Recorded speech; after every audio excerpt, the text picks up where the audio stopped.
할렐루야, 함양제일교회 교회 여러분, 여러분의 삶의 주님의 크신 평강이 항상 함께하기를 소망합니다. 함께 나눌 말씀은 로마서 14장에서 16장 말씀이 되겠습니다. 14장에서 15장은 바울 사도가 성도들이 서로 비판하지 말고 서로 배려할 것을 당부하고 있습니다. 이것은 당시 로마 교회의 그 내부 상황과 또 이렇게 맞물려 있는 그런 권면인데요. 우상에게 바친 재물에 대해서 거부감을 가진 성도와 또 자유로웠던 성도 사이에 어떤 그런 서로를 비방하는 일들이 있었던 것 같고, 또 유대의 전통에 매여서 어떤 음식은 먹고 어떤 음식은 먹지 않고, 어떤 날은 소중해서 절기를 지키고 어떤 날들은 그냥 평범한 날로 여기고, 이러는 이제 유대의 전통에 매여 있는 성도와 또 그것에 대해서 자유한 성도 간에 서로 이제 믿음이 약하다, 또 무분별하다 이러면서 서로 비방하는 일들이 있었던 것으로 보입니다. 그래서 이제 바울은 원칙을 제시해 줍니다. 첫 번째, 판단하실 분은 하나님 한 분뿐이시다는 거죠. 3절을 보면 먹는 자는 먹지 않는 자를 업신여기지 말고 먹지 않는 자는 먹는 자를 비판하지 말라. 이는 하나님이 그를 받으셨음이라 라고 말하고 있습니다. 당시에는 이제 로마를 비롯한 그 이방 나라에서는 우상의 신전들이 많았고, 그 우상의 신전에 바쳐졌던 그 제물로 바쳐졌던 고기들이 또 시장으로 유통되는 경우들이 허다히 많이 있었습니다. 그래서 이제 그러한 것에 대해서 꺼림칙하게 여기는 그런 성도들이 있었는가 하면, 우리가 하나님의 은혜로 구원을 받았는데 그런 육신에 속한 그런 음식으로 우리가 구해받을 일이 있느냐 해서 그런 것에 전혀 구해받지 않는 그런 성도들도 있었던 거죠. 그래서 이제 한쪽은 한쪽을 믿음이 약하다, 한쪽은 한쪽을 너무 무분별하다, 이래서 이제 서로 정죄를 하게 되었던 건데요. 근데 오늘 바울 사도는 절대 서로를 업신여기거나 비판하지 말라. 왜냐? 하나님이 그를 받으셨다는 거예요. 받으셨다는 말은 뭡니까? 먹는 자도 이미 하나님이 용납하셨고, 먹지 않는 자도 하나님이 용납하셨다는 거예요. 이 말은요, 그건 먹든지 안 먹든지 이건 구원에 관계된 문제가 아니라는 거예요. 그래서 하나님께서 이렇든 저렇든 그들을 다 용납하시고 자기 자녀 삼아주셨는데, 그 문제로 우리가 서로 비판한다면 그거는 하나님 위에 자기를 세우는 것과 같은 교만이 아니겠느냐 하는 것이지요. 14장 10절 후반절을 보면 우리가 다 하나님의 심판대 앞에 서리라 그랬습니다. 우리를 판단하실 분이 하나님이라는 거죠. 12절을 보면 우리 각 사람이 자기 일을 하나님께 직고하리라 그럽니다. 결산은 하나님 앞에 가서 하게 되는 거지 우리가 서로를 결산하는 것이 아니다 하는 것이죠. 두 번째 권면은 구원과 직결되지 않은 그런 일들 때문에 형제가 실족하게 해서 되겠느냐 하는 것입니다. 만약에 구원과 직결되는 거라면 우리가 그걸 철저하게 따지고 철저하게 분별해야 되지만, 하나님이 이런 자도 용납하셨고 저런 자도 하나님이 이제 받아주셨는데 우리가 그런 문제 때문에 구원의 길을 걷는 소중한 우리 믿음의 식구들이 실족하게 해서는 안 된다는 거죠. 11장 14절을 보면 고기든 포도주든 그 자체로 속된 것은 아니지만 그것이 걸림돌이 되는 이에게는 속된 것이 된다는 겁니다. 그렇기 때문에 음식 때문에 형제로 실족하여 망하게 하면 안 된다는 것이죠. 아까 말씀드렸듯이 이제 우상의 제단에 올려진 고기, 또 우상의 제단에 제물로 부어졌던 그런 포도주, 이런 게 또 이제 남은 것들이 시장에 되었었는데, 이제 그런 것 때문에 우리가 이제 믿음의 길을 걷는 귀한 형제를 실족게 할 필요가 있겠느냐 하는 것이죠. 그 말씀에 보면 바울은 이런 이야기를 합니다. 예수께서 그를 구원하시려고 대신하여 죽어주신 자들이 아니냐. 그 한 명 한 명이 다 예수께서 그들을 구원하시려고 죽어주신 자들인데, 우리가 그 음식 같은 거, 또 제단에 바쳐진, 우상의 제단에 바쳐진 포도주 같은 거, 그런 걸 우리가 굳이 꼭 먹어서 믿음이 연약한 자들을 실족케 할 필요가 있겠느냐 하는 것이죠. 그래서 사소한 일로 큰 귀한 것을 그르치거나 놓쳐서는 안 된다 하는 이야기를 권면을 합니다. 세 번째는 화평을 이루고 서로 덕을 세우기를 힘쓰라라고 권면합니다.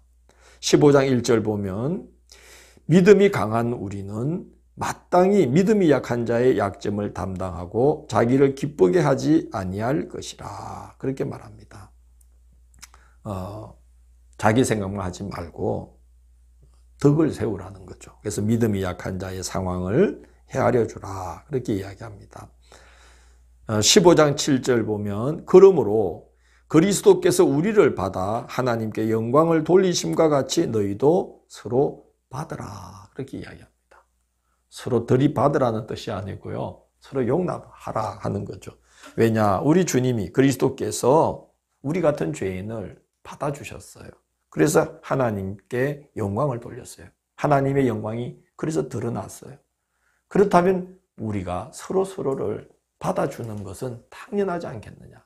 우리 같은 죄인이 죄 없으신 거룩한 그리스도께서 우리를 전혀 탓하지 않으시고 믿는 믿음 하나 보시고 어렵다라고 받아주셨는데 하물며 우리가 죄인들인데 우리가 서로를 보면서 서로를 비방하고 업신여기고 이런다는 건 이건 합당치 않다. 서로 주님이 우리를 받아주심처럼 너희들도 서로를 받아주라. 이렇게 권면하고 있습니다. 15장 8절 9절에서 바울은 예수님이 하나님의 약속의 견고함을 나타내시기 위해서 할례의 추종자가 되셨고 이방인도 하나님께 영광을 돌리는 자들이 되게 하시려고 이방인들에게는 긍휼함을 나타내 주셨다라고 15장 8절 9절에서 증거하고 있습니다. 예수님이 할례의 추종자가 되셨다는 이 표현은 자칫하면 오해할 수가 있는데요. 예수님이 할례파 그런 자들 입장이다 이게 아니고 또는 할례를 주장하셨다는 게 아니고 이 말뜻은 이제 예수께서 본인도 이제 난지 8일 만에 유대의 율법을 따라 예법을 따라 할례를 받으셨을 뿐만 아니라 또 할례 받은 유대인들을 이제 구원하시기 위해서 그 할례 받은 유대인들도 복음으로 섬기셨다는 거예요. 그래서 할례의 추종자가 되셨다. 이 말은 할례 받은 자들도 기꺼이 섬기셨다. 이 말이에요. 그렇기 때문에 주님은 할례 받은 자도 기꺼이 섬기셨고 또 이방인들에게는 긍휼을 베푸셨어요. 우리 주님도 그러셨는데 하물며 우리가 너는 왜 아직도 할례에 매여 있느냐? 너는 왜 무분별하게 그렇게 함부로 우상의 음식을 먹느냐? 이런 식으로 해서 우리가 서로를 비방한다는 것은 하나 되게 하려고 자기를 당신이 할례 받은 자도 섬기고 이방인도 섬기신 이 예수님의 뜻에 합당치 않다는 거죠. 그리스도인은 예수님을 따르는 자는 그래서는 안 된다 하는 이제 권면을 하고 있는 것입니다. 그 다음에 이제 15장 23절을 보면 바울 사도가 로마를 방문할 계획을 이야기합니다. 서바나로 가는 길에 너에게 잠깐 들려서 함께 기쁨을 나누고 싶다. 그렇게 말합니다. 서바나는 지금의 스페인이죠. 이 스페인, 서바나는 당시에는 그 너머에는 아무것도 없다. 나라가 없다. 땅이 없다라고 생각했던 세상의 끝입니다. 그래서 바울 사도는 서바나 가기를 그렇게 원했죠. 그래서 예수님이 예루살렘과 유대와 사마리아와 땅끝까지 이르러 내 증인이 되리라 하신 그 말씀을 항상 품고 로마를 거쳐서 서바나까지 가고자 했던 것입니다. 바울이 이제 서바나로 가고자 했던 또 하나의 이유는 로마에 가고자 했던 또 하나의 이유는 이제 그 로마에 가서 서로 기쁨을 나누며 복음을 전함으로써 서로 기쁨을 나누고 성도의 교제를 하려는 것도 있었지만은 로마 교회 성도들의 재정적 후원과 기도의 후원을 힘입어서 이제 서바나까지 가서 땅끝 선교를 하겠다 하는 그런 이제 소망을 이제 전하고 있는 것입니다. 이제 그러면서 바울 사도는 로마 교회 성도들에게 기도를 부탁합니다. 내가 예루살렘에 들렸다가 이제 당신들에게로 갈 텐데, 예루살렘에 들리는 이유는 이제 예루살렘에 기근이 들어서 기근에 고통받는 성도들을 도우려고 이제 마케도니아와 아가야, 바울이 이제 복음을 전하면서 세워진 교회들에게서 이제 구제 헌금을 모아서 바울이 전달을 해주려고 이제 예루살렘에 갈 겁니다. 그 이야기를 하고 있는 거죠. 근데 내가 거기 갔을 때에 이 또 유대 율법주의자들, 강경한 자들에 의해서 내가 해를 입지 않도록 좀 기도를 해 주시고 보호받도록 기도해 주시고, 또 내가 예루살렘에 이렇게 가서 내가 그들을 섬기는 일을 성도들이 잘 받을 수 있게 해달라고 부탁을 합니다. 왜냐하면 이방인 교회에서 모아온 헌금이라고 해서 또 히브리파 성도들 중에 강경한 자들이 그걸 거부하면은 참 서로 은혜가 되지 않지 않습니까? 그래서 그들이 내가 그들을 위해서 하는 일을 그들이 잘 받을 수 있도록 기도해 주십시오. 그렇게 바울이 그 기도의 부탁을 합니다. 16장은 이제 편지를 맺으면서 문안 인사를 하는 건데요. 저는 이걸 읽으면, 이 부분을 읽으면 그런 생각을 해요. 우리 그리스도인들에게는 목회자나 성도나 할 것 없이 우리는 신앙의 여정을 걸어갈 때에 이제 이름표를 붙이게 되는구나. 우리의 이름에는 이제 그가 어떠한 신앙의 여정을 걸었다는 이 이름표, 딱지가 붙는구나. 좋은 딱지가 붙어야 되겠구나. 그런 생각을 합니다. 바울은 먼저 이제 1절에 보면, 16장 1절에 보면 베베를 소개합니다. 자매 베베를 너희에게 추천하노니, 그렇게 이제 이야기를 하죠. 그 말은 뭐냐면은 이제 이 갱그리아 교회의 집사님인 이 자매 베베가 바울의 부탁을 받고 이제 편지를 인편으로 로마 교회에 이제 전달하게 된 것이죠. 그래서 잘 영접해 달라 부탁하면서 2절을 보면 이제 베베에 대한 그 이름표를 바울이 이렇게 붙여요. 적어서. 이는 그가 여러 사람과 나의 보호자가 되었습니다. 그랬습니다. 바울이 고린도에 들어가서 복음을 전할 때에 또다시 3차 전도 여행 중에 고린도에 머물러서 거기서 성도들을 이제 잘 다독이고 이제 로마서를 쓸 그때 이 베베라는 여자 집사님이 바울의 아주 든든한 후견인이 되었다는 거예요. 그렇게 참 훌륭한 역할을 했다는 거죠. 이제 3절부터는 바울의 지인들로서 당시 로마 교회에 머물고 있던 성도들에게 안부를 전해달라고 부탁합니다. 문안하라라는 이 말이 바로 그런 부탁이에요. 이제 나와 함께 잘 지냈던 분들인데 이제 로마 교회에 그분들이 있으니 이제 그분들에게 내 안부를 전해주시오 하고 이제 문안 인사를 부탁하는 겁니다. 거기 보면 3절에 보면 브리스길라와 아굴라에 대해서 바울은 나의 동력자다. 4절을 보면 그들은 내 목숨을 위하여 자기들의 목까지 내놓았다. 이런 분들이 브리스길라와 아굴라, 브리스가와 아굴라였던 거죠. 5절을 보면 또 저의 집에 있는 교회에도 문안하라. 이 말 뭡니까? 브리스길라와 아굴라가 자기의 거처를, 집을 그 로마 교회 성도들의 예배 장소로 내어줬다는 거죠. 그때는 이렇게 지금처럼 예배당이 지어져 있던 때가 아니고 성도의 가정에서 모여서 예배를 드렸기 때문에 이 브리스가와 아굴라가 자기의 집을 성도들이 모이는 장소, 예배 처소로 내줬다는 겁니다. 우리가 몇 주 만에 돌아오는 속회 한번 우리 가정에서 드리려고 해도 얼마나 신경이 쓰입니까? 막 청소해야 되고 뭐 보통 신경 쓰이는 게 아닌데 브리스가와 아굴라는 자기 그 집을 그렇게 매일같이 모였던 그 초대교회 상황에서 자기 집을 오픈을 했다는 거죠. 참 귀한 성도다. 너무나 귀한 이름표가 붙은 성도다. 저는 그렇게 봅니다. 또 5절을 보면 에베네도에 대해서 이야기하면서 아시아에서 그리스도께 처음 맺은 열매니라 그럽니다. 처음 맺은 열매가 뭐 그리 대단하다고 또 이렇게 이름표를 붙여주시나 싶죠. 근데 여러분 생각해 보십시오. 아시아 지방에서 바울이 전도하다가 그렇게 복음을 받아들인 그 에베네도가 지금 많은 세월이 흘러서 지금 이 로마 교회까지 흘러가서 거기서도 지금 여전히 참 충성된 하나님의 사람으로 그 교회를 섬기고 있다는 거죠.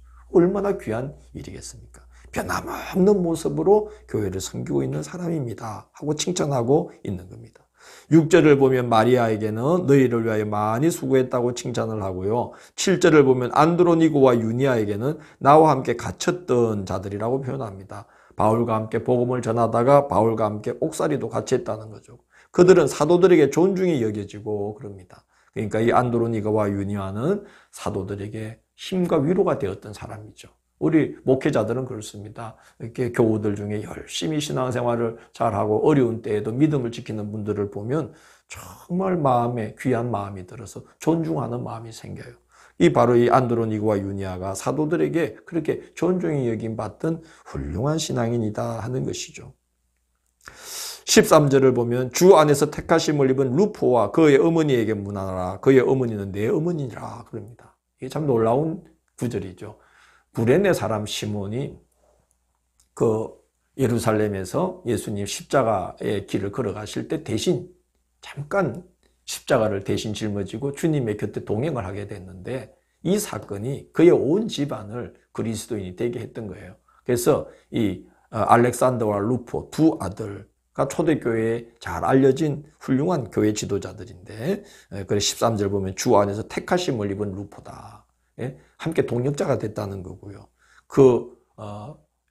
구레네 사람 시몬의 아내는 그 바울을 정말 어머니 같은 마음으로 그렇게 잘 이제 보필했던 것 같습니다.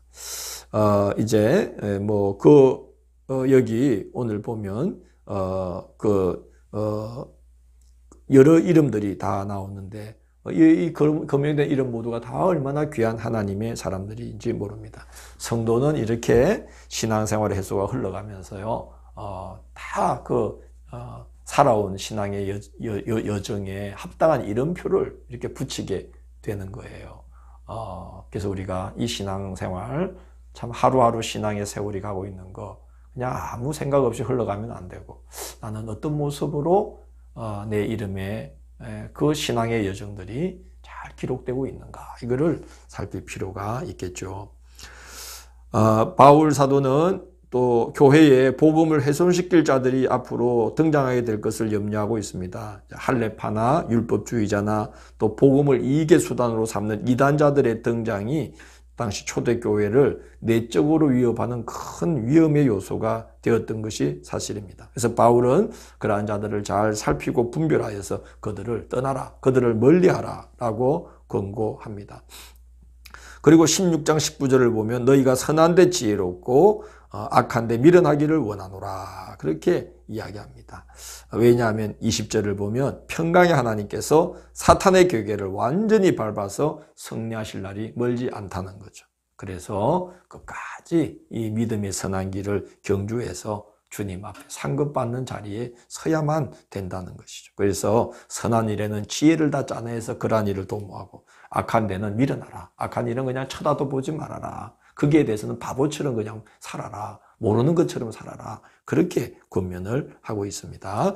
그리고 이제 이 편지를 쓰고 있는 고린도 교회에 지금 바울과 함께 있는 그런 성도들의 안부를 이제 전하고 있습니다. 21절 보면 디모데, 누기오, 야손, 소시바드가 너에게 문안한다 그러고 있고, 22절 보면 더디오는 이렇게 말하죠. 이 편지를 기록하는 나 더디오도 주 안에서 너에게 문안하노라. 더디오가 지금 바울의 이 로마서 편지를, 로마에게 보내는 편지를 대필하고 있다 하는 것이죠. 그리고 이제 그 외에 교회에 든든한 후견인, 고린도 교회에 지금 바울이 머물고 있는 고린도 교회에 든든한 후견인들의 이름을 거명하면서 대신 문안하고, 하나님과 예수 그리스도께 영광을 돌리면서 이 로마에 보내는 편지, 우리 기독교 신앙의 그 주춧돌과 같은 뼈대가 되는 너무나 귀한 신학이 되는 그 신앙의 정언을 이제 이렇게 끝맺으면서 로마 교회 성도들을 이렇게 복음으로 권면하고 잘 교훈하는 이 편지가 이렇게 끝을 맺게 됩니다. 바울과 같은 이런 마음으로 교회를 사랑하고 하나님을 사랑하고 또 우리 신앙의 여정을 소중히 여기면서 이 신앙의 여정을 한 걸음 한 걸음 잘 걸어가야 되겠다는 생각이 들었습니다. 기도하겠습니다. 주님 감사합니다. 저희에게 귀한 사도를 세우시고 또 주께서 그 사도를 정말 박해자였던 그 자를 사도로 세우시는 놀라운 그 당신의 구원의 경륜 중에 또 그를 통하여 이제 우리에게 우리 신앙에 정말 너무나 소중한 이 구원의 진리를 또 우리가 이렇게 접할 수 있도록 은혜 베풀어 주셔서 감사합니다. 주님, 정말 바울이 그 주님을 사랑하고 또 교회를 사랑하고 성도들의 영혼을 사랑하여서 어딜 가든지 이렇게 그 교회를 굳건히 세우고 또 그 바쁘고 고단한 중에도 곳곳에 편지를 써서 믿음으로 권면을 한 것과 같은 그런 열정으로 우리가 이 신앙의 길을 잘 걸어갈 수 있도록 인도하여 주옵소서. 예수님 이름으로 기도드립니다. 아멘.